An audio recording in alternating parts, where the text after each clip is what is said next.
This is a refutation, or mildly speaking, a critique of the use of algebra in modern physics.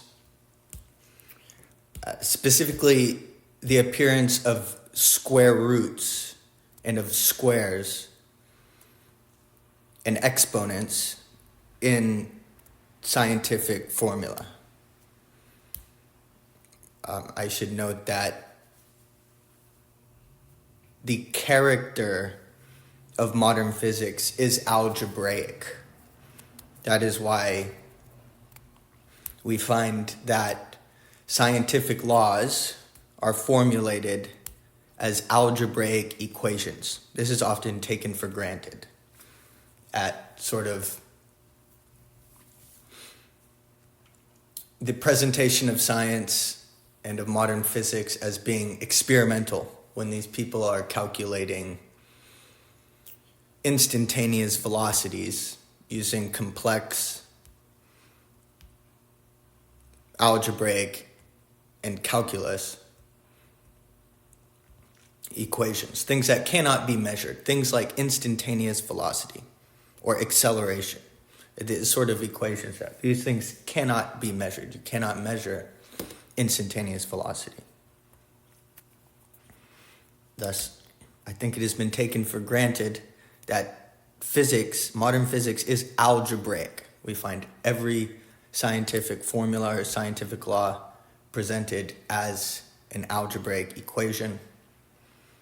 And more often than not, that equation will contain a square root or a square. They are comparing different variables of different units of measure. This is the character of algebra, to draw comparisons between quantities of different units of measure, such as in mathematics, between different species of magnitudes, things which do not have the same unit of measure, such as lines, quantities of length, and surfaces, or quantities of areas. This is really the character or the essence of algebra, to draw correlations between different species of magnitude in geometrical figures, and in generally between things of different kinds of units of measure, such as we might say between distances and times, quantities of distance and quantities of time.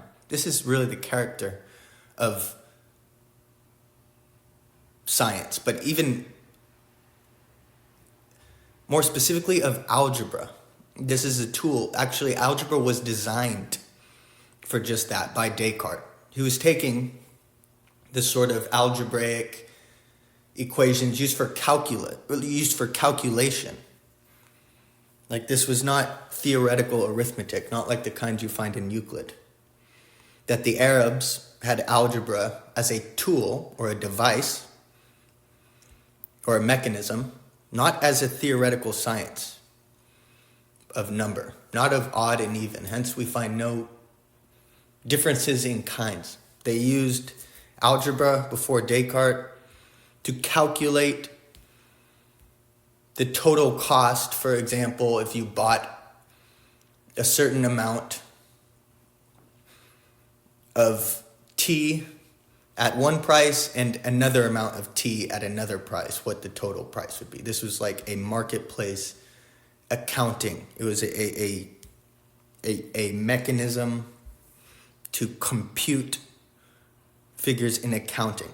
Descartes turned that applied that to geometry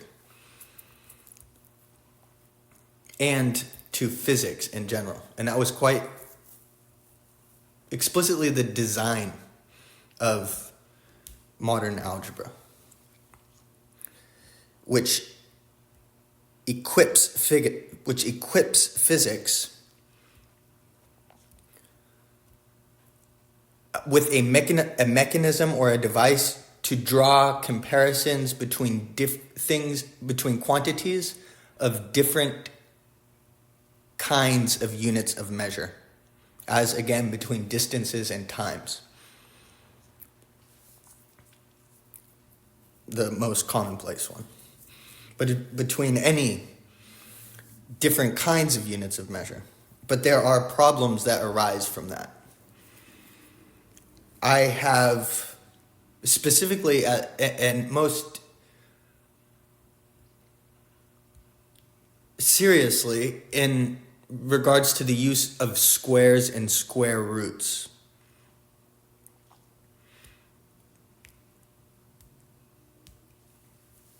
That's why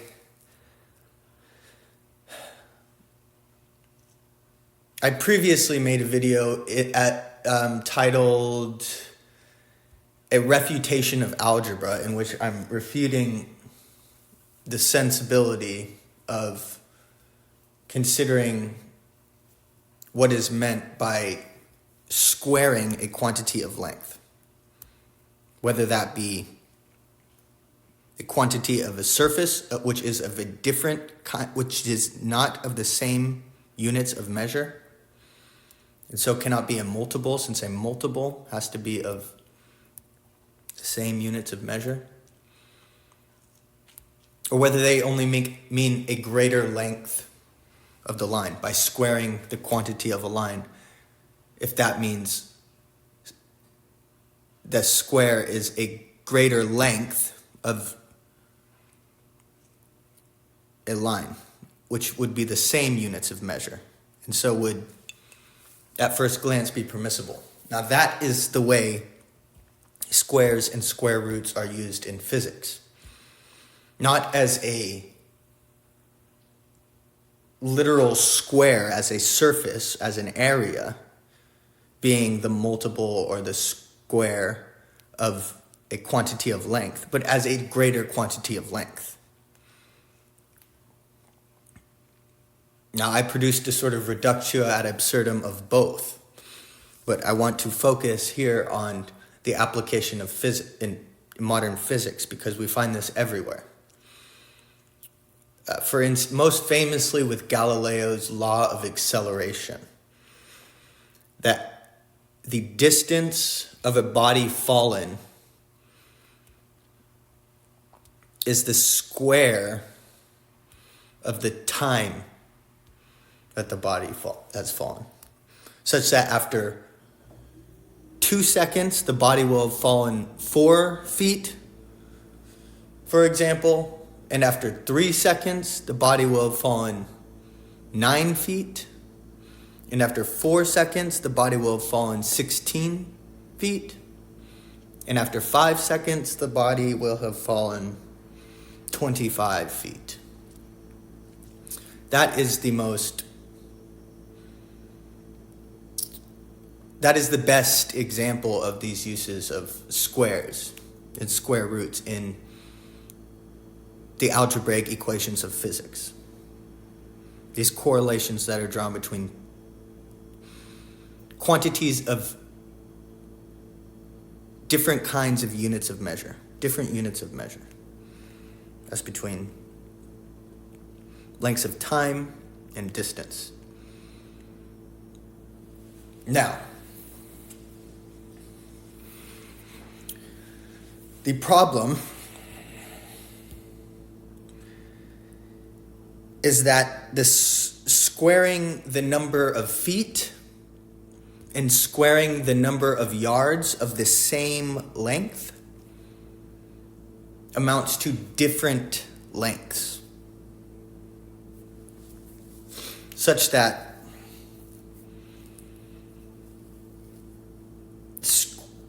squaring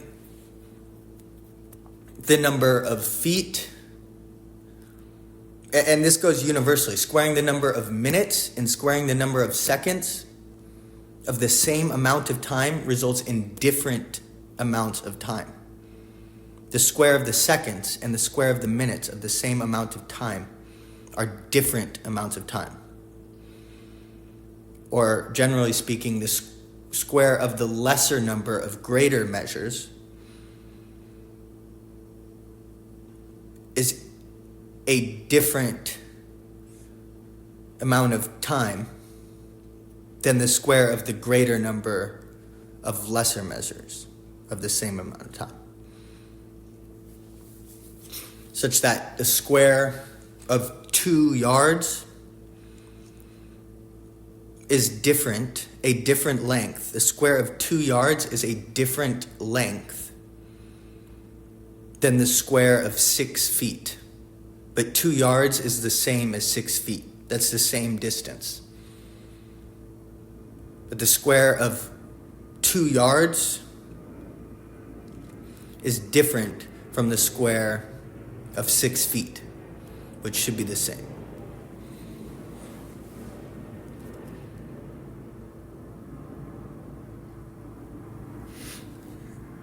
That is, the two yards, when squared,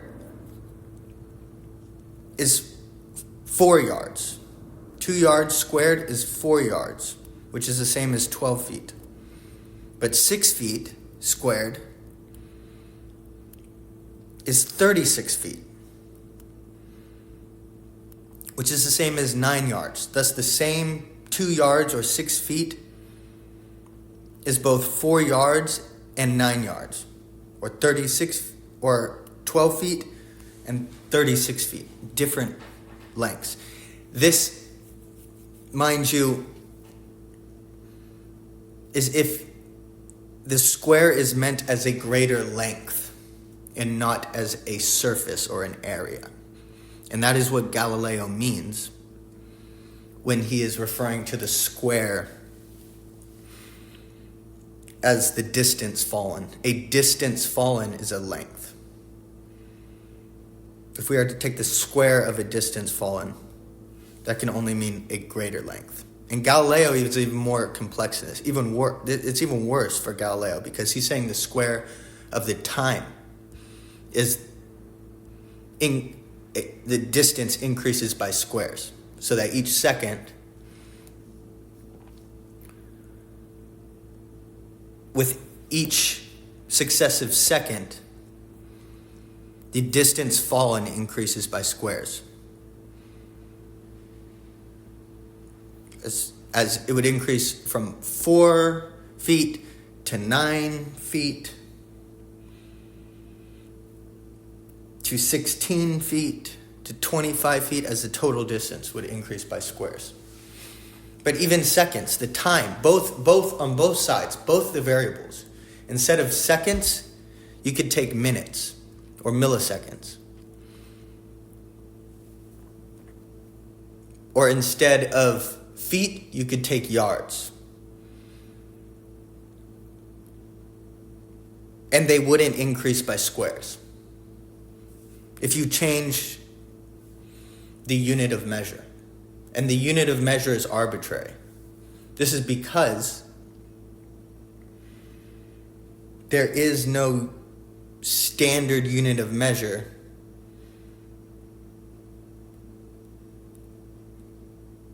of intervals of magnitude, such as lines, surfaces, volumes. There is no standard unit of measure because they are infinitely divisible. This is geometric too. This doesn't even have to do with physical units of measure. The proof works in terms of geometry. It's even if we consider there to be a line, and consider that line to be 2, the value of being 2 measures of one line and 4 measures of half of that unit of measure.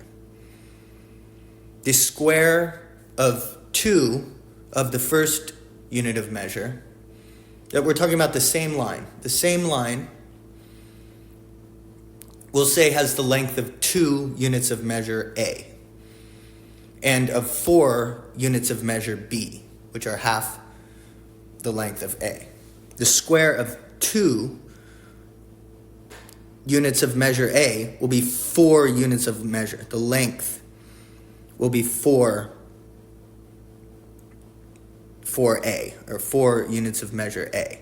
And the square of 4 units of measure B will be 16 units of measure B, which is not equal to 4 units of measure A.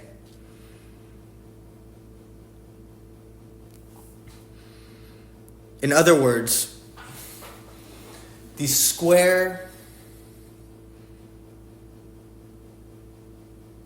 again with yards and feet, the square of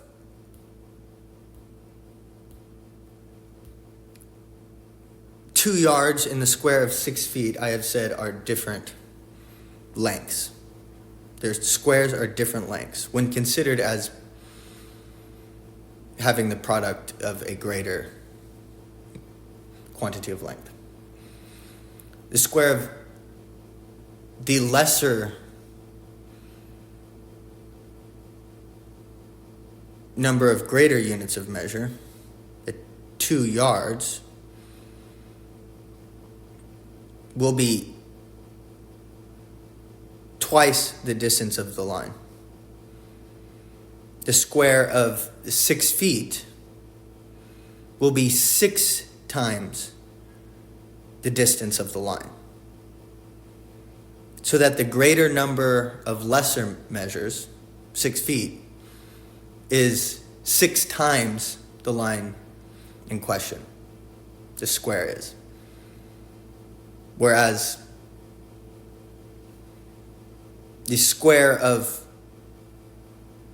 the lesser number of greater measures is 2 yards, is 2 times the length of the line in question.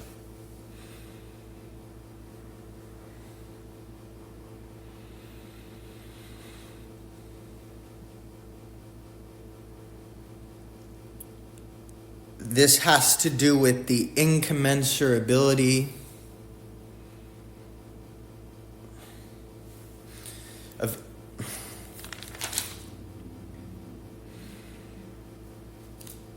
we would say at one level of the idea of incommensurability or mensurability, of having a common measure, is ignored in all this. Algebra does not recognize incommensurables. Both between different orders of magnitude, such as lengths and surfaces, problems I enumerated in the other video, A Refutation of Algebra, showed the impossibilities, the absurdities that result for thinking of the square of a length as being a surface, as being something having a different unit of measure.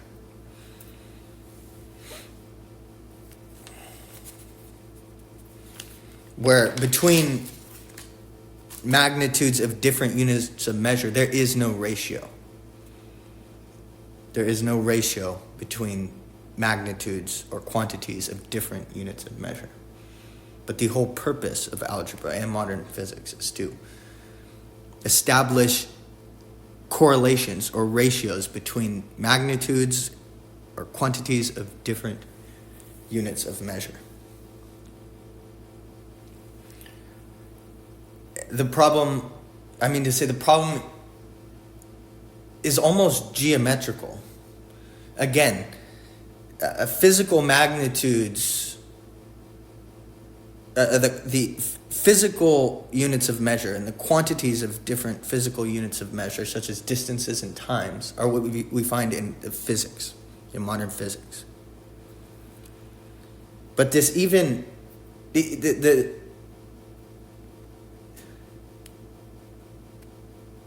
problem comes from, is a geometrical problem. That the same line, as I said, like 2A, if 2A is the same length as 4B, that's the same line, B being the lesser unit of measure, that's half of the distance A. The same line having the distance 2a and 4b is when squared different units of measure. That the square of 2a will be 2 times the original length in question. And the square of 4b will be 4 times the original length in question.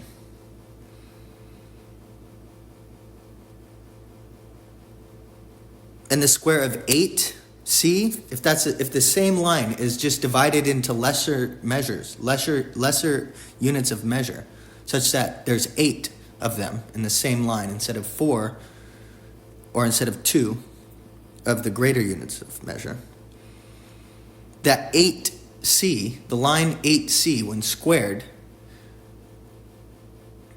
will be 8 times the original line instead of 4 times the original line in the case of 4b, or instead of 2 times the original line in question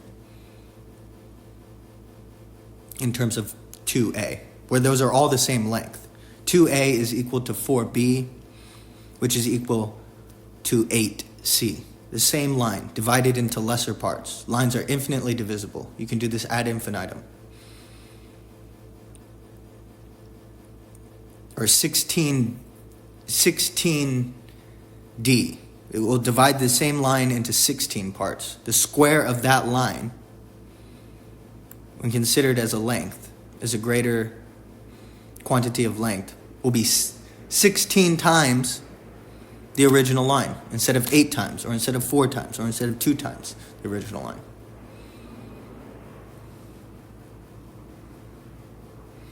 This we find this sort of thing everywhere in modern physics.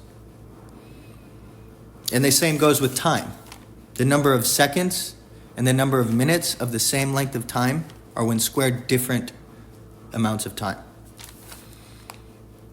If we square 2 minutes, the square of 2 minutes is 4 minutes. But 2 minutes is equal to 120 seconds. And the square of 120 seconds is 120 times the original time in question, instead of 2 times the original span. It would be 240 minutes. The square of 2 minutes is 4 minutes, but 2 minutes is equal to 120 seconds. And the square of 120 seconds is not 4 minutes, but 240 minutes.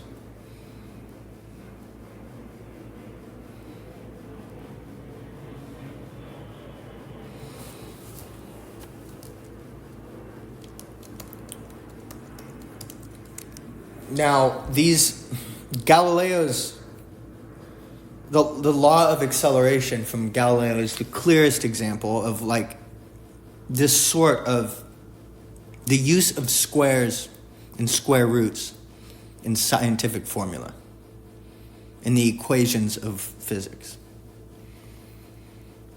The trend has always been there. This is really the character of modern physics. Kepler, for example, said that the square of a planet's orbital period, the time it takes a planet to orbit, is proportional to the cube of the length of the semi-major axis of its orbit, like the diameter, if we want to simplify. Kepler, Galileo, Copernicus, Newton, all these figures use these squares and square roots. We still see this today. Today, contemporary physics is entirely complex and is a little bit of a different animal. is more indefinite, I think worse, more obscure, more...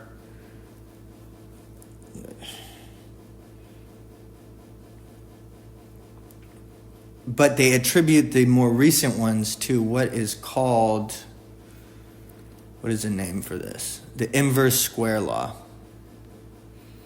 But that has only to do with theories that are talking about field, electromagnetic. That's not what these early physics had. These were not related to the inverse square law. That is what usually they say is the explanation for the use of squares and square roots in physics equations. But they're not.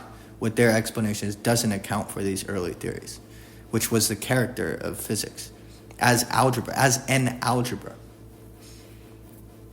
as what is called specious algebra.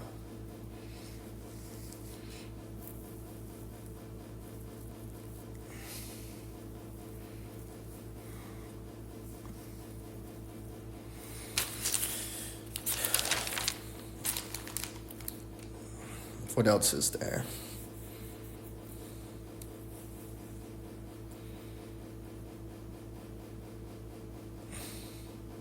Again, the problem relates to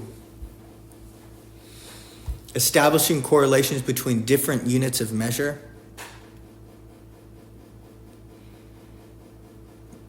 Because when you take a lesser number of greater measures of the same length, or a greater number of lesser measures of the same length, those are different units of measure, even though they're within the same order of magnitude. Now, algebra even goes further and is specifically designed to draw comparisons between different orders of magnitude, different kinds of units of measure.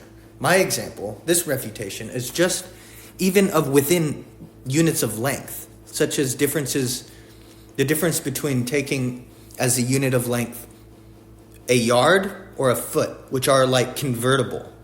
But then when you're comparing times and lengths, and times may have different units of measure, and lengths may have different units of measure, or when you're comparing lengths, units of length, which may have lesser or greater units of measure ad infinitum, and surfaces or volumes, which may have lesser and lesser and lesser units of measure ad infinitum, being infinitely divisible.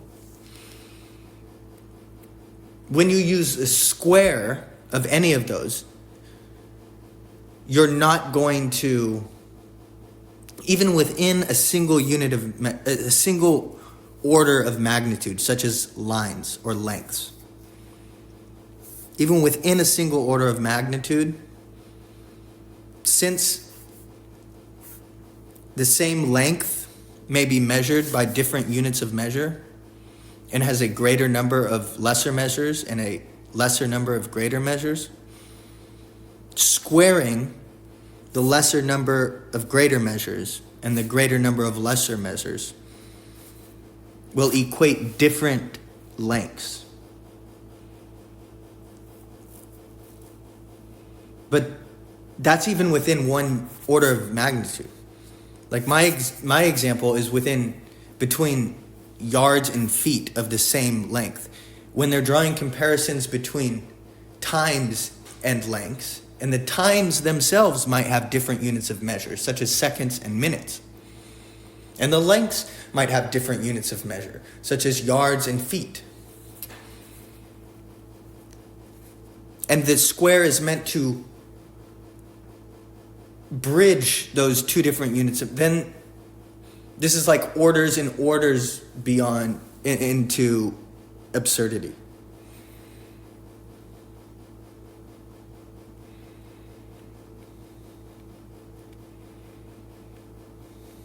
Or volumes of sound and distance from the source of sound. Or volume or units of pressure and the volume of the body of the container. So, this is everywhere in physics.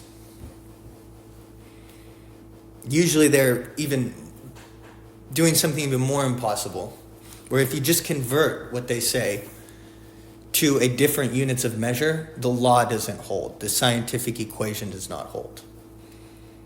Instead of measuring feet, you measure yards of a distance fallen. The distance fallen will not increase by squares of the seconds. The square of the number of seconds. Are you serious? Or if the square of the number of seconds is taken at first to mean yards, then if you measure the distance in feet, the distance will not be increasing by squares. And then of seconds, instead of measuring by seconds, if you measure by milliseconds or if you measure by minutes, the distance will not increase by squares. The different units of measure do not align when you're by squares. You can draw simple proportions, but you cannot compute them because different units of measure have no ratio one to the other. The old way of doing this was to say, oh, well, the distance traveled of a slower body is to the distance traveled of the faster body or the distance traveled of one body is to the distance traveled of another body, as the time of the first is to the time traveled of the second, given that they're moving the same speed. Like you can draw a proportion, but once you're calculating between these different units of measure, you're assuming that the multiple of one unit of measure can be a different unit of measure, such that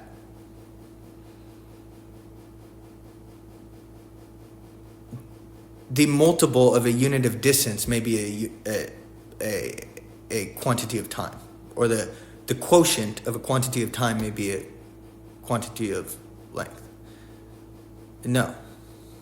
You may say the distances of the one motion is to the distance of the other motion, as the time of the one is to the time of the other, proportionally, in ratios. But there must be a problem with computing quantities of, besides drawing proportions, that as A is to B, so A and B are the same units of measure. As A is to B, so is C to D, when C and D are the same units of measure. You can draw these proportions,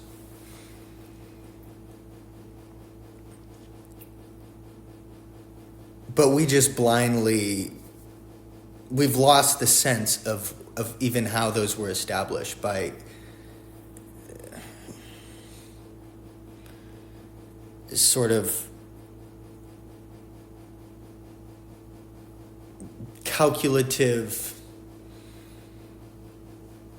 Something is lost there. Something is wrong with that.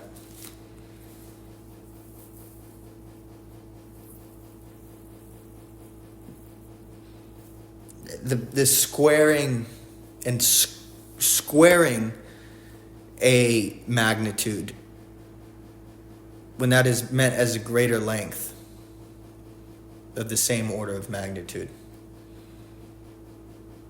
results in absurdities, because a square of the same length is different lengths. Because there's no unit of measure, there's no fixed, these are arbitrary, they're arbitrary. The units of measure of a magnitude of length is arbitrary, and the lesser number of greater units of measure, or the greater number of lesser units of measure, when squared, are different lengths. Because you're squaring the number. And if you square a number of lesser measures, the result will be then that number of times of the original line. And squaring the lesser number of greater measures will be that many times of the original line.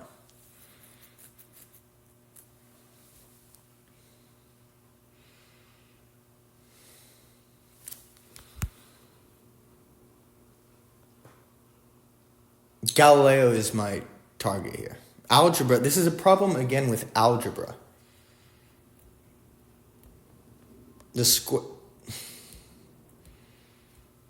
And the comparison, correlation, or equating or calculation between different units of measure and different orders of magnitude. The problem gets even worse when you're not just dealing with feet and yards, but you're dealing with times and lengths. When the times might have different units of measure and the lengths might have different units of measure. Or between lengths, quantities of length and quantities of area. Or quantities of sound and quantities of distance. When you introduce squares and square roots into those different orders of magnitude and different units of measure, the correlations don't hold. And the problem is with algebra. The problem isn't with Galileo or physics. I mean, he's wrong, but the problem is deeper than modern physics. The problem is algebra.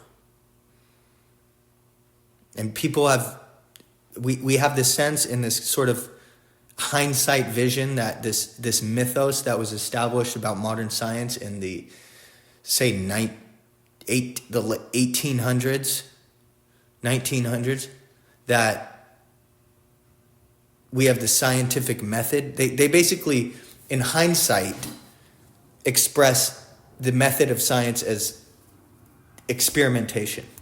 When these people, that wasn't how science was presented. Science was presented as algebra, as an algebraic physics. Only in hindsight do we have the idea of the scientific method. Nobody spoke of the scientific method at the time of Newton. Nobody spoke of the scientific method at the time of Descartes and Leibniz, when all of the physicists, all the early modern physicists before Newton were either Leibnizian or Cartesian. There were two, or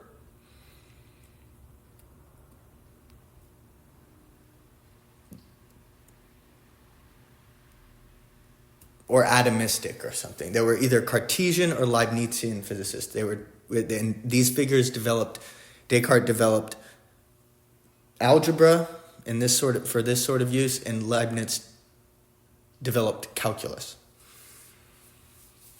These people they did not say that they did not have the sense of the experimental method.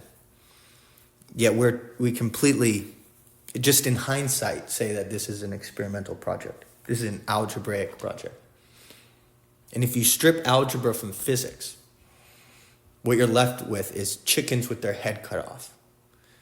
If you said, oh yeah, physics is the experimental method, if you granted that to them and then you said, okay, now why don't you proceed without algebra? They'd be like chickens with their head cut off. They're feigning this scientific method.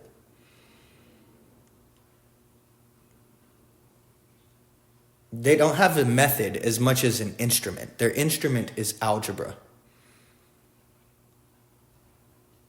One segment of which is calculus. Algebra is the general term. Calculus, they are both analysts.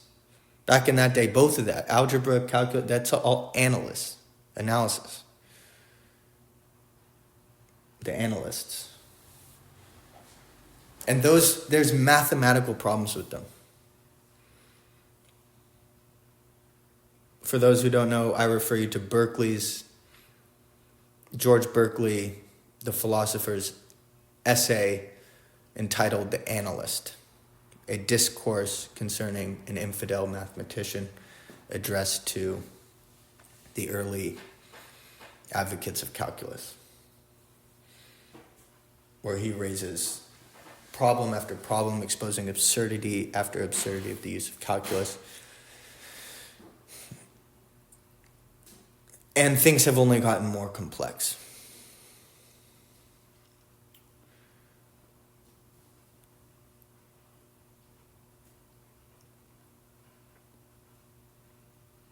I showed in the previous video, in the video entitled A Refutation of Algebra, that squaring, if squaring a length is meant to be a surface and not a greater quantity of length, we're supposing in this that squaring a length is a greater quantity of length because that's how it's used in physics. That when Galileo says that the distance fallen increases by squares, he's saying the length fallen is not a surface. And he's doing something even more complex by saying that the square of the time, of the units of time, increases by squares of units of length, when both of those variables may have different units of measure. I showed even the more simple, that even just within one, the square of a length, the square of a quantity of length with one unit of measure and the square of the same length, considered as a greater number of lesser units of measure, are different lengths.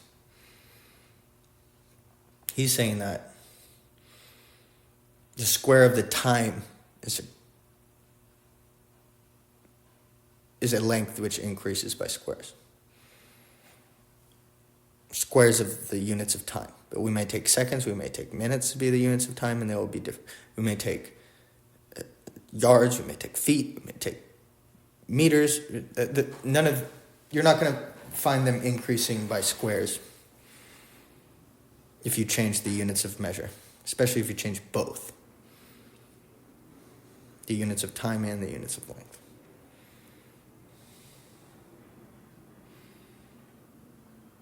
And that is always meant when somebody says that the square,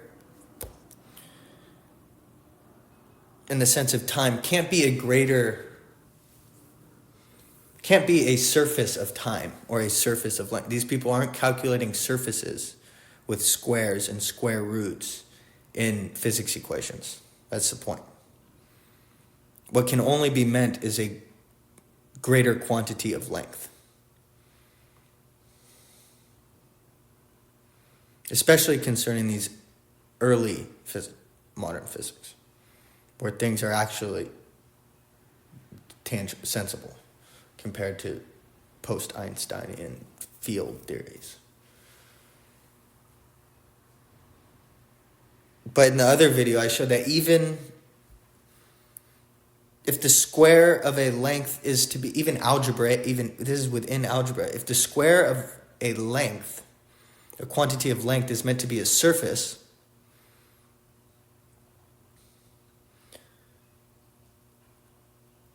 and the surface is to be of the same units of measure, then the quantity of the surface will be less than the quantity of the perimeter, which is absurd. As the square of 2 feet, if the square of 2 feet is 4 feet, but the perimeter of a square of 4 feet is 8 feet,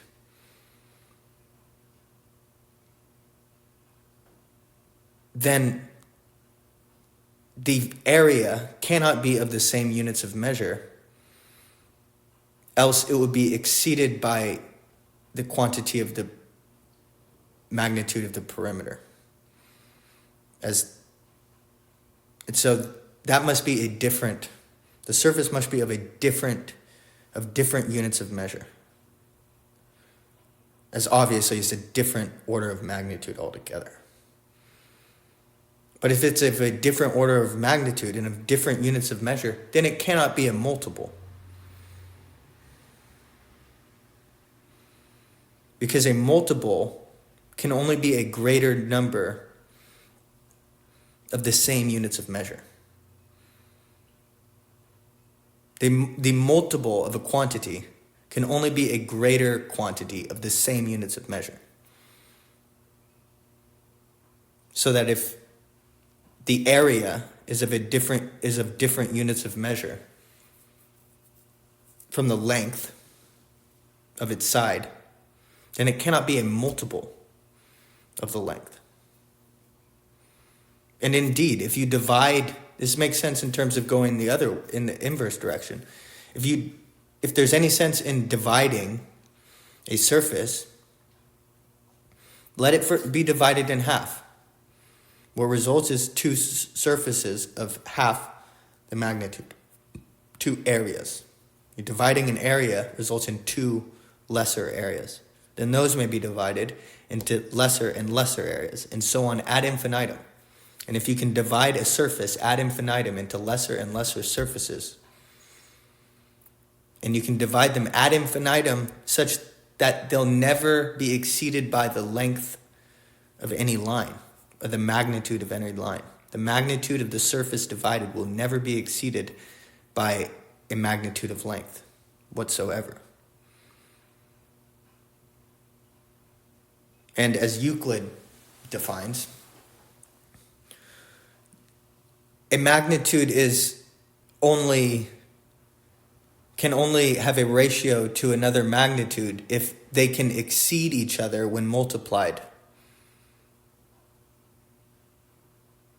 Two magnitudes can only have a ratio to one another if they can exceed one another and be exceeded by one another when multiplied.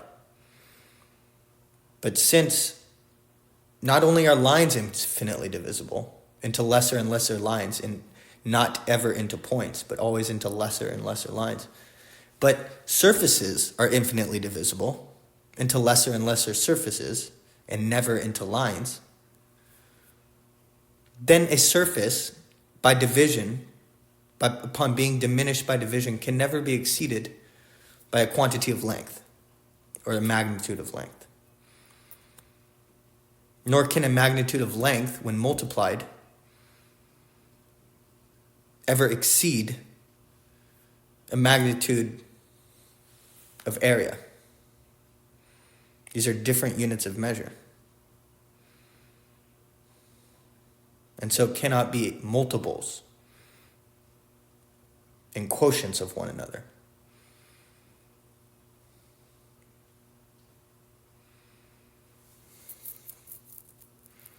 Thus, there is a problem with what is meant by squaring a magnitude. A quantity of length. It cannot be a surface, as that is a different unit of measure, a different order of magnitude altogether, let alone different unit of measure. The problem is we're squaring the number.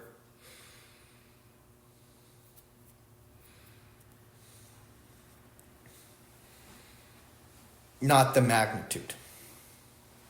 There is no square of the magnitude of a line in and of itself. There's a square of the number, and the number is of an arbitrary number of parts, of units.